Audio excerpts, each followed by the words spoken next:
अशहदु अल्ला इलाहा इल्लल्लाह।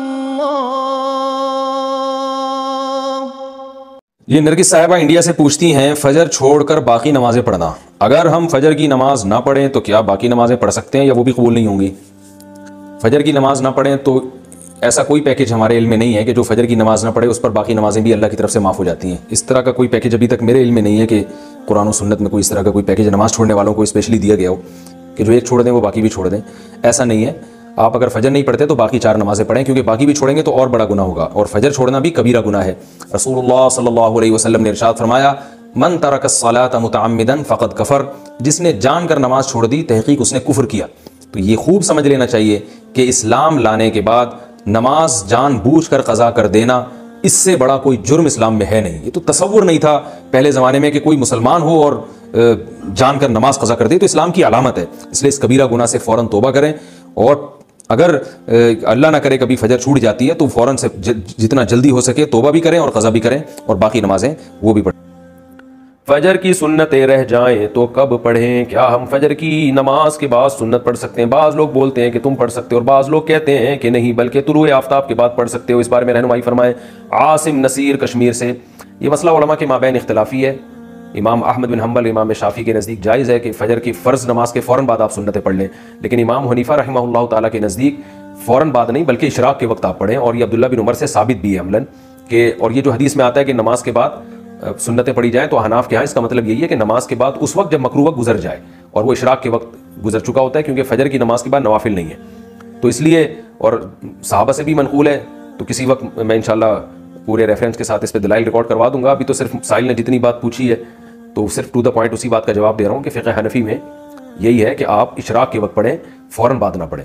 बाकी अगर कोई फजर के फ़ौरन बाद पढ़ रहा है, वो फ़िक़्ह हनफ़ी को फॉलो नहीं करता, तो उसको पढ़ने दें, इसमें फड्डेबाजी वाली बात नहीं है। आप इस पर अमल करें कि एक मसलक को फॉलो करना चाहिए, दूसरे पे तानो तशनी नहीं करनी चाहिए। ये असलाफ का तरीक़ा था, और यही तरीक़ा इस उम्मत में एक ऐसा तरीक़ा है जिससे उम्मत इख्तलाफ से बच सकती है। अपने दलाइल दूसरे पर थोपना और ये कहना कि मैं सही हूँ तुम गलत हो, इससे उम्मत में इत्तेहाद पैदा नहीं होगा। इत्तेहाद इसी से होगा कि आप एक मसलक पर अगर अमल कर रहे हैं तो आप उस पर अमल करें, दूसरे को आप बुरा भला ना कहें। तो हनफिया का इस बारे में दो टोक और वाज़ेह मौक़िफ़ है, और ये आसार सहाबा से भी साबित है कि फ़जर की आपकी 2 सुन्नत अगर छूट जाए तो फ़ौरन बाद ना पढ़ी जाए, बल्कि इशराक़ के वक्त में पढ़ी जाए। और ये इशराक़ के वक्त में पढ़ना अफजल है, कोई लाजिम नहीं है, बेहतर है कि उसको पढ़ लिया जाए। फजर में अलार्म नहीं बजा तो क़ज़ा का गुनाह होगा। अगर कोई फजर का वक्त ख़त्म होने के 45 मिनट बाद फजर की नीयत से जागा और उठकर मोबाइल देखा कि अलार्म क्यों नहीं बजा, फिर वज़ू करके फ़र्ज़ नमाज की क़ज़ा की, क्या इसे भी क़ज़ा करने का गुनाह मिलेगा या फिर ये मुआफ़ समझा जाएगा? आरिफ शेख इंडिया से।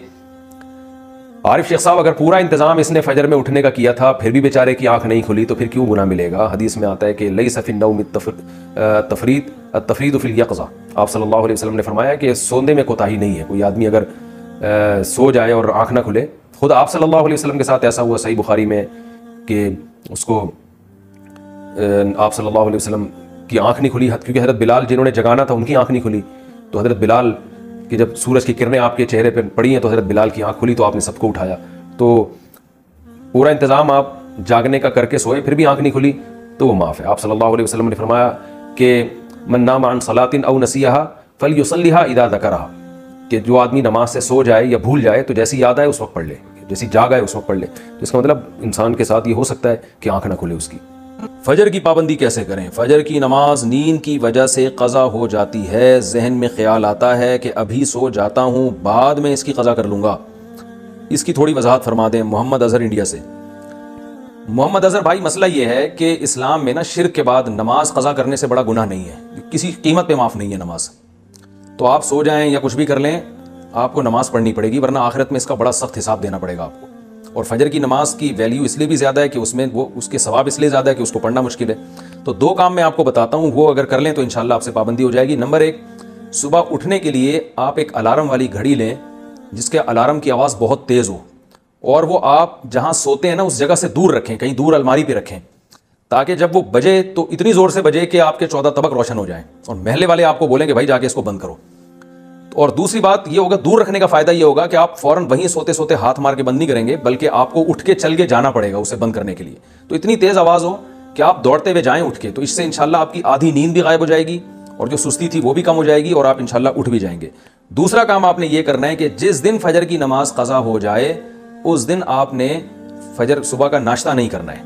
अगर आप नाश्ते के आदी हैं तो उस दिन का नाश्ता आप गोल कर दें सज़ा के तौर पर, तो ये भी है। और अगर आप वैसे ही नाश्ते के आदी हैं, नाश्ता करने का आपका मामूल नहीं है, तो फिर आप उस दिन लंच गायब कर दें, बोले आज खाना नहीं खाऊंगा मैं, तो कुछ सज़ा दें अपने आप को, तो इससे इंशाल्लाह आहिस्ता आहिस्ता इस बुरी आदत से आपकी जान छूट जाएगी। क्या मुसलसल नमाज छोड़ना कुफ्र है? इमाम अहमद इब्न हम्बल रहिमहुल्लाह ताला के नज़दीक जो इंसान नमाज मुसलसल छोड़ देता है इसका निकाह टूट जाता है और वो ज़ाहिर इस्लाम से खारिज हो जाता है।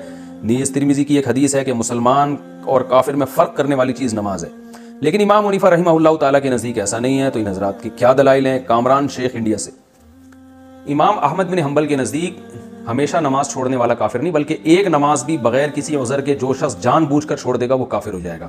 ये इमाम अहमद बिन हम्बल का कौल है और सऊदी अरब के बाज़ उलमा भी इसी पे फतवा देते हैं। तो वो क्योंकि फ़िक़्ह हम्बली सऊदी अरब में राइज है, तो जैसे शेख बिन बाज वगैरह भी इसी पे फतवा देते थे कि एक नमाज भी जानकर छोड़ दी तो काफिर भी हो जाएगा और निकाह भी टूट जाएगा। लेकिन जुमहूर का कौल ये नहीं है, इसलिए कि ये जो हदीसें हैं कि हमारे और कुफ्र के दरमियान जो चीज़ फ़र्क करती है वो नमाज है, ये मुबालगा पर मबनी है। जैसे आप सल्लल्लाहु अलैहि वसल्लम ने फरमाया जो पड़ोसी का ख्याल न रखे, खुद पेट भर के खाए, वो मोमिन नहीं है। तो इसका मतलब ये है कि मोमिन वाले काम नहीं कर रहा, वो सिर्फ नाम का मोमिन है, हकीकत में जो मोमिन के जैसी सिफात होनी चाहिए वो नहीं है। तो इसी तरह जितनी इस किस्म की हदीसें हैं जिनमें आता है कि जो नमाज जानकर छोड़ दे वो काफिर है, तो इससे मुराद कुफ्रुन दूना कुफ्रिन है, नहीं बड़े दर्जे का कुफ्र नहीं बल्कि ये छोटे दर्जे का कुफ्र है। जैसे शिर्क की दो किस्में हैं, एक बड़ा शिर्क जिससे इंसान काफिर हो जाता है और एक छोटा शिर्क जिसको रियाकारी कहते हैं। रियाकारी भी एक किस्म का शिर्क है कि आप मखलूक को दिखाने के लिए नमाज पढ़ रहे हो, लेकिन ये छोटा शिर्क है। तो ये वाला कुफ्र भी छोटा कुफ्र है, मगर फिर भी हदीस में वईदें इतनी शदीद हैं कि नमाज छोड़ना मामूली जुर्म नहीं है, बहुत बड़ा जुर्म है। याद रखें, इस्लाम में शिर्क के बाद नमाज जानकर कज़ा करने से बड़ा कोई जुर्म नहीं है। तो ये दलाइल दोनों तरफ हैं, जुमहूर के दलाइल ज़्यादा मजबूत हैं कि काफिर नहीं होता, कुफ्र के करीब पहुंच जाता। सुन्नतों की जगह कज़ा नमाजें पढ़ सकते हैं क्या? असर और इशा की सुन्नतें गैर मुअक्कदा ना पढ़ें और इसकी जगह कज़ा नमाज पढ़ लें, इस तरह नफिल भी ना पढ़ें, तो क्या ये सही है? मोहम्मद आसिफ साहब इंडिया से। जी हाँ, सही है। ये सुन्नतें मुअक्कदा तो ना छोड़ें, लेकिन गैर मुअक्कदा कज़ा उम्री की खातिर छोड़ दें। क्या सिर्फ फ़र्ज नमाज पढ़ना ठीक है? अगर कोई शख्स सुन्नत मुअक्कदा और गैर मुअक्कदा और नवाफिल छोड़कर सिर्फ फ़र्ज और वाजिब ही अदा करता है तो क्या इसे गुनाह होगा और आखिरत में हिसाब होगा या नहीं? नीज़ क्या इसकी कज़ा करनी होगी? देखिए, नवाफिल छोड़ देता है या सुन्नत गैर मुअक्कदा छोड़ देता है तो कोई गुनाह नहीं है, लेकिन अगर सिर्फ सुन्नत यानी फ़राइज़ पे इक्तिफ़ा करता है और सुन्नत मुअक्कदा कभी भी नहीं पढ़ता तो फिर ये गुनाहगार है, क्योंकि सुन्नत मुअक्कदा को हमेशा के लिए तर्क कर देना उलमा कहते हैं इसमें गुनाह का खतरा है और ये शख्स काबिल मलामत है, क्योंकि सुन्नत मुअक्कदा यही है जिसकी ताकीद बहुत ज़्यादा है। जैसे फजर की 2 सुन्नतें आप सल्लल्लाहु अलैहि वसल्लम हमेशा पढ़ा करते थे, हत्ता कि फजर की सुन्नतें फजर सफ़र में भी नहीं छोड़ी आप सल्लल्लाहु अलैहि वसल्लम ने। तो बाकी सुन्नतों का भी जो मुअक्कदा है उनका एहतमाम ज़रूरी है। कभी कभार छूट जाए तो कोई हर्ज नहीं है उसमें, जैसे सफ़र में छोड़ दें या कोई इमरजेंसी है या बहुत ज़्यादा थकावट है, कभी कभार छोड़ने में कोई हर्ज नहीं।